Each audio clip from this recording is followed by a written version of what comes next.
Welcome to RK tutorial. ఈరోజు మనము HGT 19th June 2025 shift 2లో జరిగినటువంటి ఏపీడిఎస్సిలో వచ్చినటువంటి జీకే మరియు కరెంట్ అఫైర్స్కి సంబంధించినటువంటి క్వశ్చన్లకు ఆన్సర్ చూద్దాం. మనము ఫస్ట్ క్వశ్చన్ చూద్దాం. ఫస్ట్ క్వశ్చన్ ఏముందంటే, క్రింది వాణిలో ఏ గేమ్స్ ప్రతి 4 సంవత్సరాలకు ఒకసారి జరుగుతాయి? క్రింది వాణిలో ఏ గేమ్స్ ప్రతి 4 సంవత్సరాలకు ఒకసారి జరుగుతాయి? మనకి ఇచ్చినటువంటి ఆప్షన్ ఏముంది ఇక్కడ? థర్డ్ వన్ ఏబిసిడి 4 కూడా అంట. చూద్దాం మనము.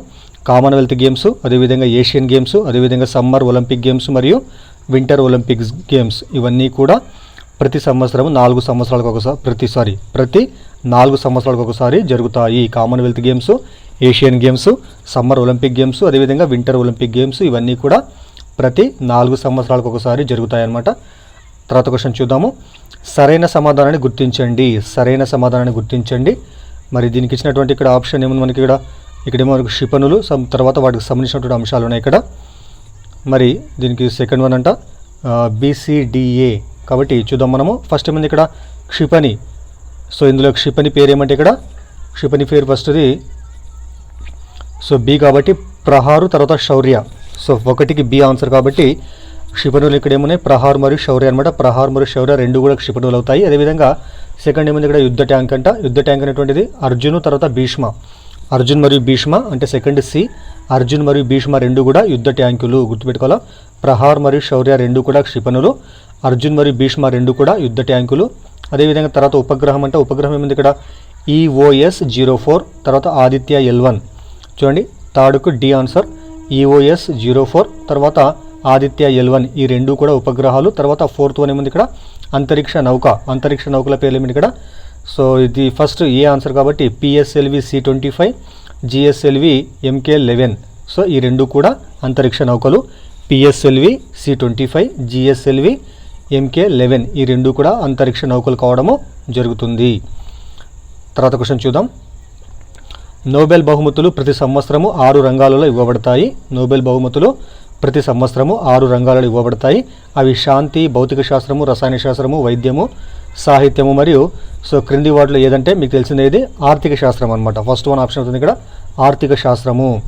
శాంతి, భౌతిక శాస్త్రము, రసాయన శాస్త్రము, వైద్యము, సాహిత్యం మరియు ఆర్థిక శాస్త్రాల్లో ప్రతి సంవత్సరం కూడా నోబెల్ బహుమతిని ఇవ్వడము జరుగుతుంది. తర్వాత క్వశ్చన్ చూద్దాము. క్రింది వాణిలో భారతదేశంలోని యునెస్కో ప్రపంచ వారసత్వ ప్రదేశము. క్రింది వాణిలో భారతదేశంలోని యునెస్కో ప్రపంచ వారసత్వ ప్రదేశం ఇక్కడ ఏమంటే దీనికి ఆన్సర్ ఏమంటే సో ఇది దీనికి ఆన్సర్ ఫోర్త్ వన్ రామప్ప దేవాలయం, తెలంగాణ అనమాట. రామప్ప దేవాలయం తెలంగాణ అనేటువంటిది భారతదేశంలో ఉన్నటువంటి యునెస్కో ప్రపంచ వారసత్వ ప్రదేశం కిందికి వచ్చేటువంటి ప్రదేశం అనమాట. రామప్ప దేవాలయం తెలంగాణ ప్రాంతంలో ఇదనమాట ఇది. తర్వాత క్వశ్చన్ చూద్దాము. నేషనల్ డిఫెన్స్ అకాడమీ ఈ ప్రాంతంలో కలదు. నేషనల్ డిఫెన్స్ అకాడమీ ఏ ప్రాంతంలో ఉందంటే ఇది ఖడక్వాస్లా, పూణేలో ఉంది. నేషనల్ డిఫెన్స్ అకాడమీ అనేటువంటిది ఖడక్వాస్లా, పూణేలో కలదు. తర్వాత క్వశ్చన్ చూద్దాము. సరైన సమాధానాన్ని గుర్తించండి. మరి ఇక్కడ ఏమన్నా ఇక్కడ సో మన దేశభక్తులు, అదేవిధంగా వారికి వచ్చినటువంటి బిరుదులు ఇక్కడ. మరి మొదటిది ఏముంది ఇక్కడ? లాల్ బహదూర్ శాస్త్రి. వీరి యొక్క బిరుదు ఏం చెప్పండి? మ్యాన్ ఆఫ్ పీస్, డి అనమాట. సో ఒకటికి D answer. Lal Bahadur Shastri man of peace. తర్వాత సెకండ్ ఏమంటే చిత్తరంజన్ దాస్, ఇతని యొక్క బిరుదు ఏమంటే దేశబంధు. చిత్తరంజన్ దాస్ యొక్క బిరుదు దేశబంధు. సో థర్డ్ ఏముంది ఇక్కడ? Dadabhai Naoroji. So grand old man of India. So B answer. థర్డ్కు బి ఆన్సర్ అవుతుంది. అదేవిధంగా జయప్రకాష్ నారాయణ యొక్క బిరుదు లోక్ నాయక్. సో మరోసారి చూద్దాము. Lal Bahadur Shastri man of peace, Chittaranjan Das Deshbandhu, Dadabhai Naoroji grand old man of India, Jayaprakash Narayan Lok Nayak, ఇవి మనకు ఆన్సర్ కావడం జరిగిందనమాట. తర్వాత క్వశ్చన్ చూద్దాము. కమిటీలకు సంబంధించి సరైన సమాధానం గుర్తించండి. మరి చూద్దాం ఇక్కడ మనం దీనికి. సో ఇక్కడ ఏముంది? థర్డ్ వన్ అనమాట ఏసీడీబీ అనమాట. మరి first one KS Radhakrishnan committee. మరి దీనికి ఆన్సర్ ఏమంటే రహదారి భద్రత. కేఎస్ రాధాకృష్ణన్ కమిటీ అనేటువంటిది రహదారి భద్రతపై విధించినటువంటి కమిటీ.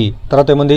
RM Lodha committee. ఇది బీసీసీఐలో సంస్కరణల కోసం విధించినటువంటి కమిటీ. ఆర్ఎం లోథా కమిటీ బీసీసీఐలో సంస్కరణల కోసం ఏర్పాటు చేసినటువంటి కమిటీ అవుతుంది. తర్వాత నెక్స్ట్ ఏముంది, స్వామినాథన్ కమిటీ. మీకు తెలిసిందేది స్వామినాథన్ కమిటీ, రైతుల సమస్యలపై విధించినటువంటి కమిటీ స్వామినాథన్ కమిటీ అనమాట. తర్వాత అరవింద్ పనగారియా కమిటీ. అరవింద్ పనగారియా కమిటీ ఇది so B answer. Fast track bullet రైళ్లపై విధించినటువంటి కమిటీ అరవింద్ పనగారియా కమిటీ.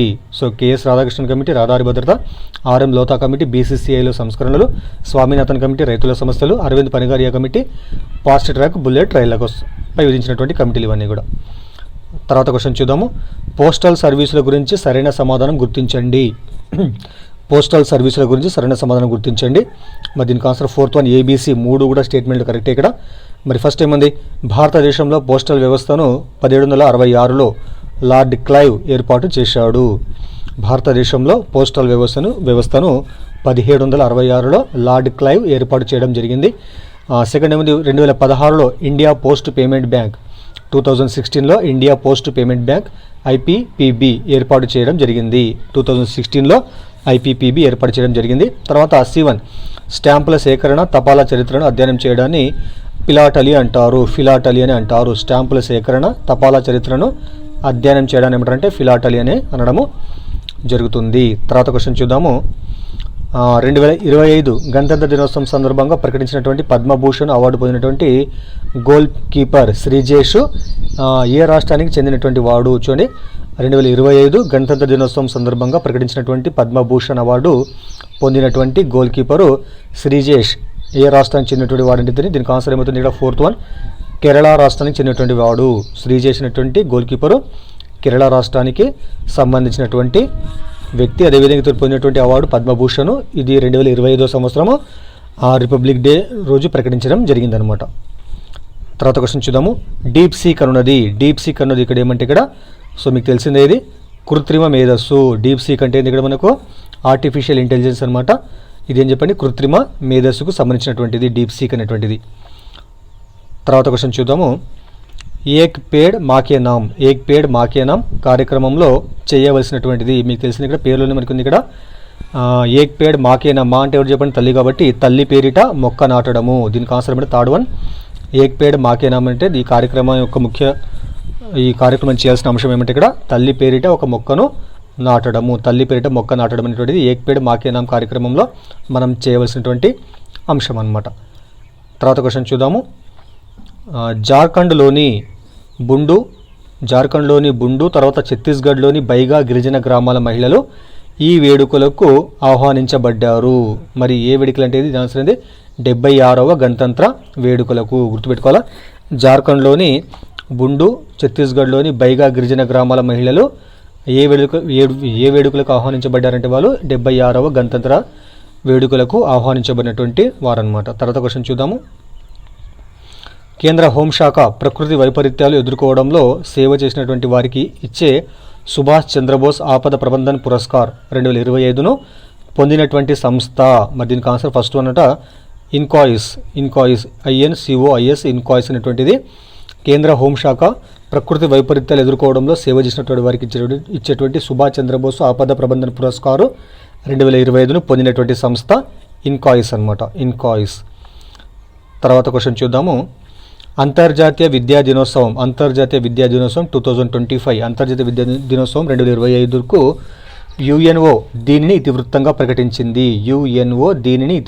ప్రకటించింది. మరి దీనికి ఆన్సర్ 3rd వన్ విద్య మరియు కృత్రిమ మేధస్సు ఆటోమేషన్ ప్రపంచంలో మానవాళి సంరక్షణ. సో చూడండి, అంతర్జాతీయ విద్యా దినోత్సవం 2025కు యుఎన్ఓ అంటే ఏంది, యునైటెడ్ నేషన్స్ ఆర్గనైజేషన్ ఐక్యరాజ్య సమితి అనేటువంటిది దేనిని ఇతివృత్తంగా ప్రకటించిందంటే విద్య మరియు కృత్రిమ మేధస్సు ఆటోమేషన్ ప్రపంచంలో మానవాళి సంరక్షణ అనేటువంటి ఇతివృత్తాన్ని ప్రకటించడం జరిగిందనమాట. తర్వాత క్వశ్చన్ చూద్దాము. స్టార్గేట్ ప్రాజెక్టు అనున్నటువంటిది. స్టార్గేట్ ప్రాజెక్ట్ అంటే ఇక్కడ ఏమంటే ఇక్కడ దీనికి సెకండ్ ఆప్షన్ కాబట్టి కృత్రిమ మేధస్సు ఆధారిత ఐటీ మౌలిక వసతుల ప్రాజెక్టు. స్టార్గేట్ ప్రాజెక్ట్ అంటే ఏమంటే ఇక్కడ కృత్రిమ మేధస్సు ఆధారిత ఐటీ మౌలిక వసతుల ప్రాజెక్ట్ అనేటువంటిది స్టార్గేట్ ప్రాజెక్టు కిందికి రావడం జరుగుతుందన్నమాట. తర్వాత క్వశ్చన్ చూద్దాము. డిపోర్ట్ అను పదము దేనికి సంబంధించినటువంటిది? డిపోర్ట్ అనేటువంటి పదం దేనికి సంబంధించినటువంటిది? 3rd వన్ అక్రమ వలసదారులను తిప్పి పంపడం అన్నమాట. అక్రమ వలసదారులను తిప్పి పంపడం అనేటువంటిది డిపోర్ట్ అనేటువంటి పదానికి సంబంధించినటువంటి అంశం. ఇవి మనకు జీకే మరియు కరెంట్ అఫైర్స్ వచ్చినటువంటి క్వశ్చన్లకు ఆన్సర్లు అనమాట. దయచేసి వీడియోని లైక్ చేయండి, అదేవిధంగా ఛానల్ని సబ్స్క్రైబ్ చేయండి. Thank you.